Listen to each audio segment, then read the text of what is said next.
I believe if you're watching this video, your business is failing, and most probably you even don't know the reasons why. So, in this video, I'm going to be showing you exactly why your business is struggling and failing, and most importantly, some of the three main reasons or some of the three main actions you can use to fix that business. If you're interested and if this feels like I'm communicating to you right now, then let's get in. The first major mistake that most of you entrepreneurs that are having failing business is that you're spending too much time on ideation and less time on execution. Let me show you what I get to mean. Most of you entrepreneurs have this mindset or belief that for any successful business, it there has to be a perfect idea. So what ends up happening is that you go out there and get as much books to read. You go out there, you start paying for as many courses as you can. And for some of you who can't afford books and paying courses, you start thinking too much for quite a long time about the idea you're trying to put in place. Yeah. But you keep forgetting that without action or without executing on the ideas that you're thinking so much or on the ideas that you've acquired from books and courses, your business will never come into existence. Your business is going to fail. Your business will never be as great as you want it to be. And here's some of the reasons as to why I think that you over spending time on ideation rather than execution is killing your business is that one, no execution means that no results. Yeah. Have you ever thought of starting a business idea that will bring you money for quite a long time? You spend 1 year, 2 years, 3 years just having that idea without putting it in place. I want you to tell me, do you ever even get money from it? I bet the answer is no, because all that idea you have it is in mind. You've never put it into action. And that is why you're not getting any money. So without execution, you will never get the results without you putting that business into existence so that you start running the business course, you start making transactions. You are not going to get the results. You are not going to get the money. The second reason is that the process of you trying to take so much time to read books, to buy courses and go through all the courses, to plan for years and years, you are going to waste a lot of time because that overthinking you have in mind is going to consume a lot of time from you. I would like to use an example, given the fact that right now we're in the fasting period for both Muslims and Catholics. So this is a best example I would want to put forward. Yeah. And this is like this. If you're into a business or if you ever want to start a fruits and juice selling business in this period to capitalize or maximize on the fasting, then if you're overthinking what kind of juice should you make, what kind of machinery should you buy, what kind of branding should you use, I want to assure you, you're going to waste as much time as you think. Because, like it or not, there are some rules that govern business. And some of them is like, if you really want to make money, then you've got to act very fast. Because money loves fast. So I want to create a scenario. You is overthinking. So you have a business, you have this business idea of selling fruit juice to Muslims during fasting, and then you take about 2 to 3 months to put it in action. Will you really get to catch up with this period? No. But for someone whose mind gave him that idea that I have to start up a fruit and juice selling business so that I get to maximize on this fasting period. And then instantly by following day, he gets to put the business in place. He goes to the mosques, he goes to the market, buys the fruits, buys any certain branding things, whether branded or not, and goes out to the market and he sells the juice. Between the two of you, who is going to be making money and who's to blame that I didn't get enough time? I find that in most cases, those people who complain about I don't have time, those are the people who spend so much time thinking of the ideas or ideating and less time doing the action or executing.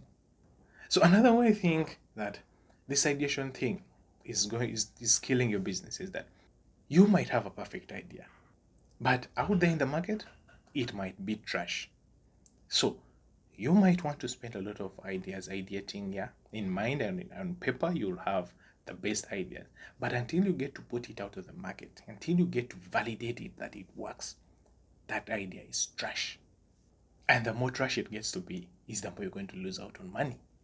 So those are the three ways I think this spending so much time on ideation rather than execution is killing your business.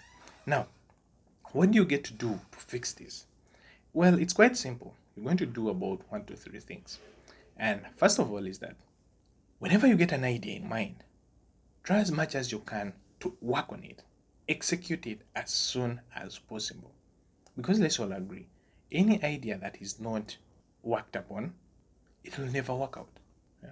So, Naval Ravikant has this saying that all great ideas, if not executed or worked upon, they always expire. Yeah. So, using the example of selling juice to all those who are fasting, if you don't get to execute upon it immediately, by the time it's past 31 days or 40 days, you will never get to put that idea into existence because it will be useless. There will be no market for you to sell. Okay, so get that idea into existence or execute on that idea as fast as you can. And when you do that, oh, in the process of doing that, I want you to do another simple step. Create a simple offer and test it. If you're into business or sell fruit juice and fruit selling business, go to the market, buy one watermelon, get about 3 to 10, and package your fruits. Go to the mosques, go to the churches, target those places where there are people that are fasting. Test it out.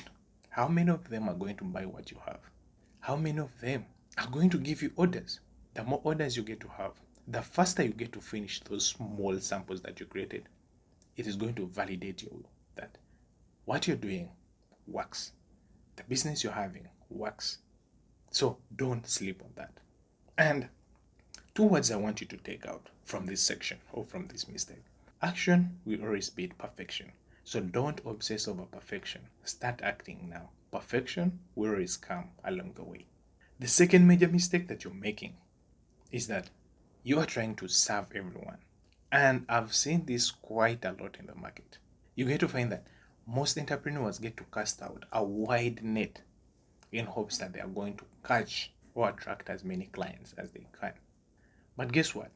This is not as easy as it seems, because what normally gets to end up happening is that the kind of messaging you're trying to use to attract as many people as possible will not resonate to anyone. In other words, the people you're trying to attract will feel like you're not communicating to them. And what ends up happening is that no one will try to engage with you. There's a good example I would like to use. Let's assume you have a gym membership kind of business. So you're trying to sell membership to certain gyms or even people themselves. So now imagine there are 3 categories of people. In every gym, there are beginners, there are pros, and there are intermediate people. So imagining you casting out a whole net trying to attract everyone. Now take the net to be the messaging you have, and you want to use that same very messaging to attract each and everyone in the gym. What is going to end up happening? You're not going to attract anyone, because let's assume your messaging is targeting beginners. Do you think you'll ever get that opportunity to attract pros?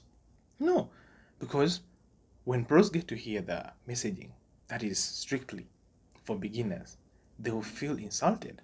They'll be like, wow, why is he so, demeaning? And the same applies to beginners. If you try to use a pro messaging on beginners, you're going to just scare them off. They'll feel like you're trying to complicate things or things are hard. Which brings me to the point that a weak messaging will always equal to no engagement. And when you get no engagement, that means you're not going to make any sales. But amidst all that, there is some reality that I want you to always have in mind.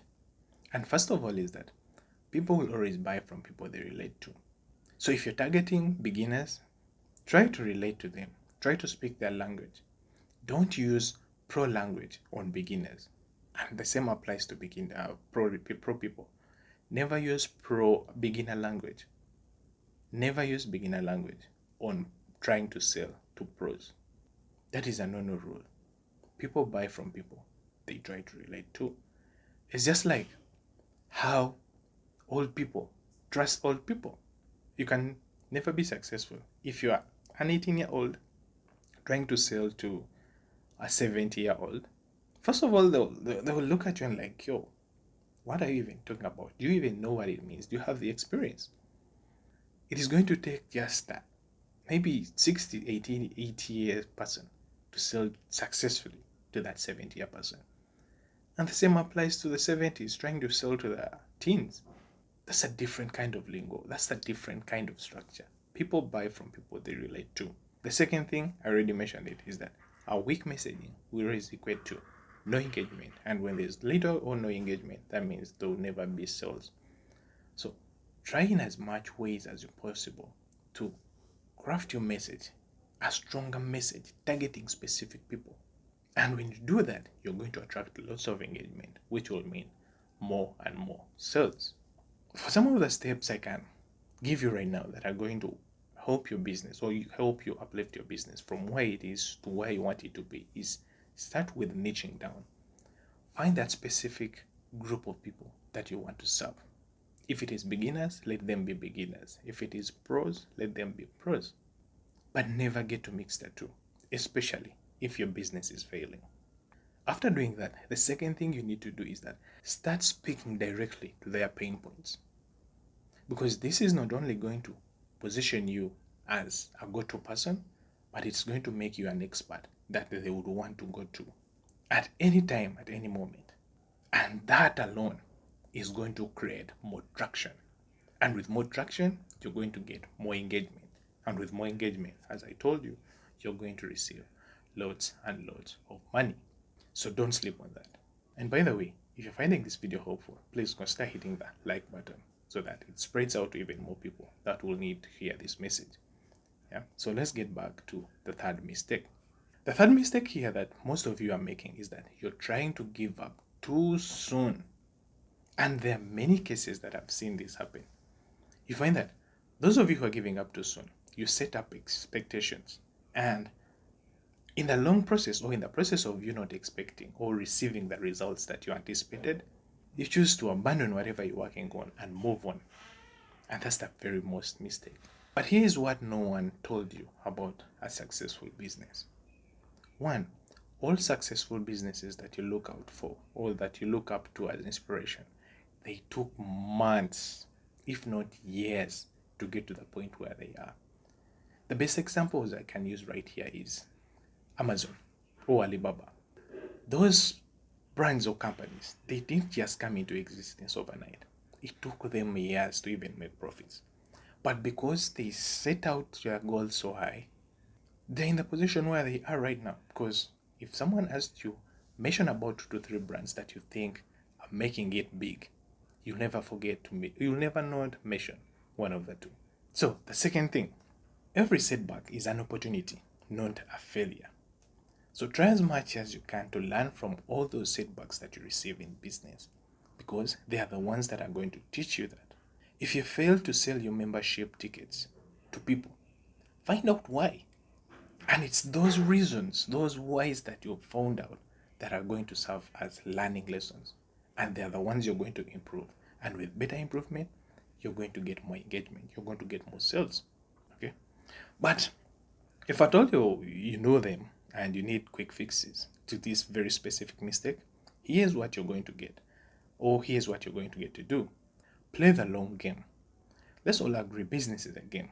You have to learn the rules and play it right. So if you know the rules of the businesses that you want to run, then get to start playing the long game. Stop thinking in short terms like 2 months, 3 months, 4 months, because the more short terms you're going to think, those are the more short actions you're going to put. And to some of you, you'll even say, I want to apply this. Like you're going to start applying impossible things, which are going to burn you out. The core message is play the long game.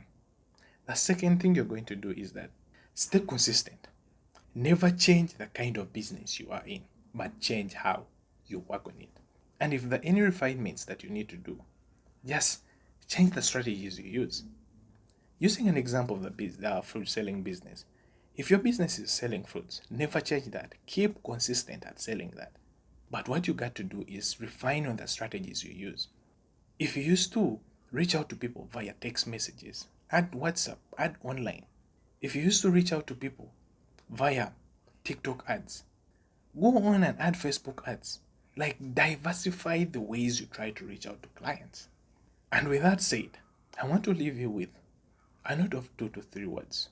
Success will always come true to those people who play the long time commitment game. So don't snooze on that. And I'll see you in the next one.